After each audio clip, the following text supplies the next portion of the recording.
This is one of St Andrews University Library's treasures in terms of its manuscript holdings. This is a wonderful 12th century manuscript of some of the works of St Augustine of Hippo. It was originally a book that was owned by the Priory of St Andrews, so an Augustinian foundation. Malcolm Parkes, when he saw this book, decided that it had been written probably about 1190 and most likely written by a travelling scribe. He even suggested that the scribe would travel with his exemplar, but if the exemplar was as big as this, he would have been having to carry a very heavy book. We know that this book belonged to the Priory because it has an ownership inscription at the top of the first leaf. Liber Monasteri e Sancti Andrei Apostoli in Scotia. The title page gives a list of contents, but not all the contents are in the book. And there's some very interesting physical evidence in this book, which makes it absolutely ideal for teaching codicology to students of medieval paleography.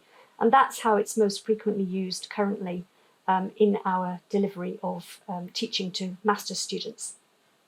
So we're able to point out interesting things like the use of flyleaves for practicing writing. We've got rust marks, which we think come from a chain, because we assume that this would have been a chained book. It's also a fantastic codex, which gives the opportunity to engage with the physicality of the text. And we'll point out some of those features as we go through this presentation. The book is magnificent. It's a majestic book. It's very large. It's hugely impressive. It's written in the same hand throughout. And it's actually one of the most impressive items that we hold. It's also one of only 6 manuscripts known to have survived from the medieval priory. 7 manuscripts, I think. 6 are in Germany because a German book collector came to St Andrews around the Reformation and in 1553 acquired books for his patron. But this one, at that time, was most likely in private hands and was not available to be taken back to Germany. The book has had a rather checkered history. It used to be on the open shelves in the library, and it has been vandalised. So you can see quite clearly here the excision of what was an illuminated initial. We know it was an illuminated initial because there is gold leaf showing on the excised portion. But sadly, the person that did that vandalism cut through 2 leaves rather than just 1.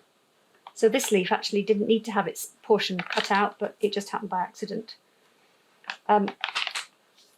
The digitisation of this book has been vital for our delivery of online teaching. And the digitisation is really challenging because of the physical shape and size of the book.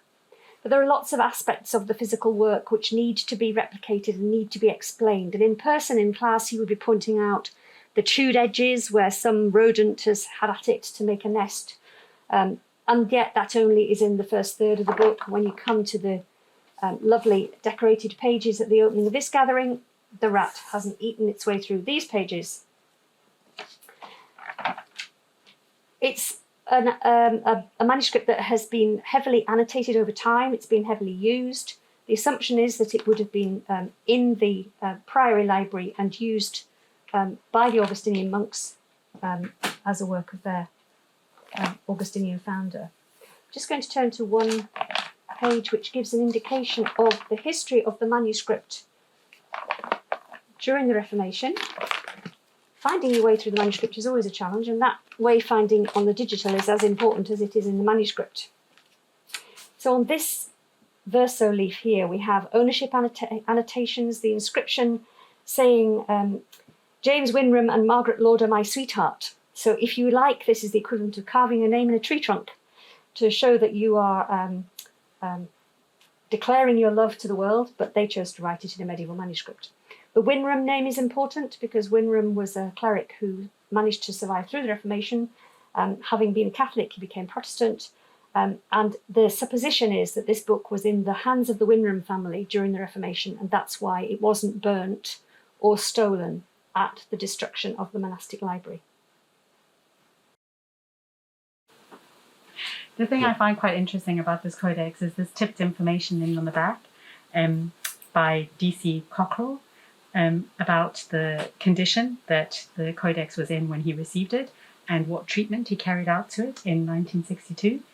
It's quite interesting as well that the cost of the conservation work was £49 and 14 pence, whereas today I would think a conservator's rate would be around £45 per hour, and I would imagine this would have taken many hours for him to treat. What I find quite interesting about the information he's included on the condition is he talks about the boards being oak and the evidence of metal furniture that there was on the boards. The boards were repaired, and he's replicated some aspects of where the furniture was so that the straps are attached at the front and they clasp at the back, and that does make the handling a little bit awkward. He also talks about evidence of bosses and other furniture, and also evidence of it having had a chain at the top of the front board, the head of the front board. He describes some repair that he's carried out to the front sections, and I think that's been where illuminated letters have been cut out. So there's a great deal of physicality about the object before you even get to the leaves, before you get to the information inside. There's a lot of physicality that needs to be recorded in quite awkward ways sometimes. The little details of the materials, of the damage to the outside of the item. So that's perhaps a good place to start with digitising, is from the outside in. Yes, but I think including information like that, treatment summary, I guess, and condition report, which is tipped onto the paste down of the lower board. So this is an example here of one of the loose paper guards, which has been used in the rebinding in 1962 by Cockerell. And I think it's important to capture elements like this because it shows the intervention that's happened. So it's evidence of the intervention of what the binding is like now. And there's also information about what the original binding was like. It's interesting that as a challenge while capturing is that it will be recorded, but it won't necessarily be highlighted.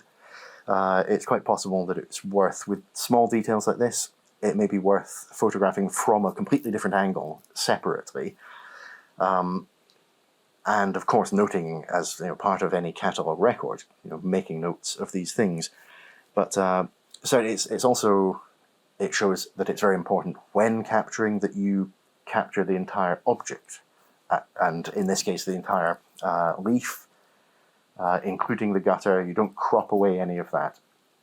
One of the challenges of capturing all the information that you can see when you're handling the object in person, like this where a letter's been cut out here, is how it comes across in an image.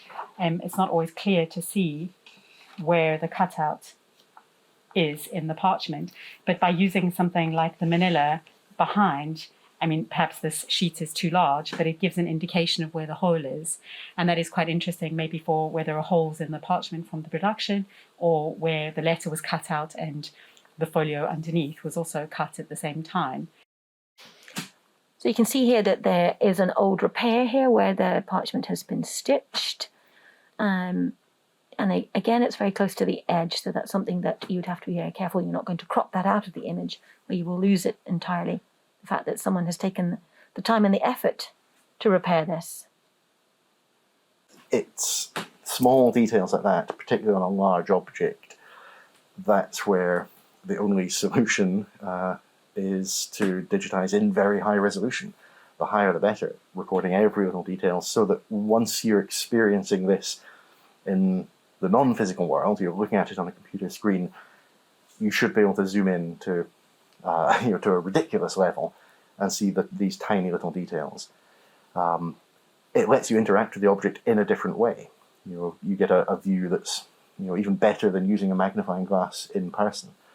But of course that introduces the problem of having enormous cumbersome files, and with a volume like this with so many pages, you're going to be generating a huge amount of data to record it in what we would think of as a fairly comprehensive way.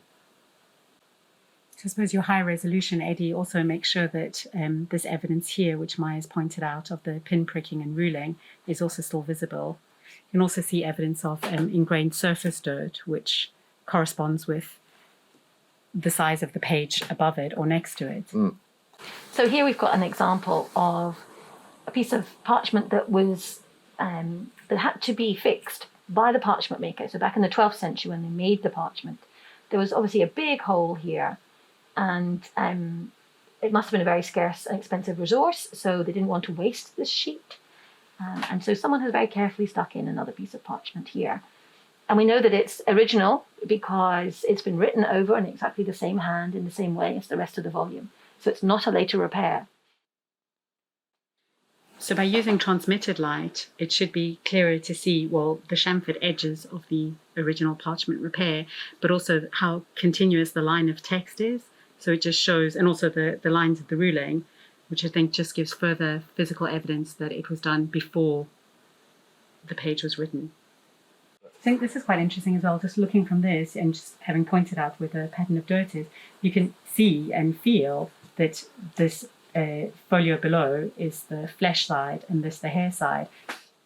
And so you see that the dirt is collected more on the flesh side than it is on the hair side, and I guess that's because it's not as smooth a surface. So this is the sort of thing that, like smell-o-vision, this is the sort of thing that you can't convey in a digital image. You can record it. You could record with every image that it's flesh side or skin side, but you can't really convey it without interacting with the physical object. Not really. So the other reason for presenting these things in physical form, particularly for students, for them to experience this, is it's the impression of the physical size. And even with a digital image, even when there is a good scale present in the image, you still don't really understand until you're physically in front of it. Erica, you were talking about... Yeah, including something about the weight, information about the weight gives a sense of how heavy it is to handle. The weight and the scale gives a sense of how difficult it is to kind of page through and to handle safely.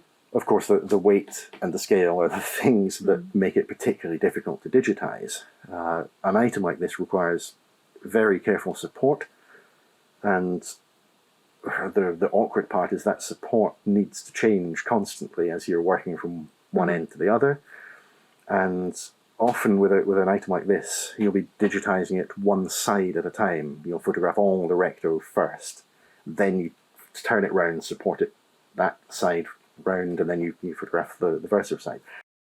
I think something else that's interesting about handling this object is that from seeing it and handling it, you know immediately that it's parchment, and part of that is how inflexible it is. In a sense, you get this kind of popping sound as the pages are turned, which is problematic for the media, which is just sitting on the surface as opposed to being impregnated in the primary support as it is with paper. But by just seeing a flat kind of image, you really don't have the sense of being able to necessarily identify it as parchment, apart from maybe the colour and a description that's included. Yeah, so coming to see the physical object itself is something that only a very small number of people can actually do. So having digitized it means that we open it up to anyone who's able to look at the images online anywhere in the world, which is wonderful for research and for people who are just interested in a volume like this. And there you go.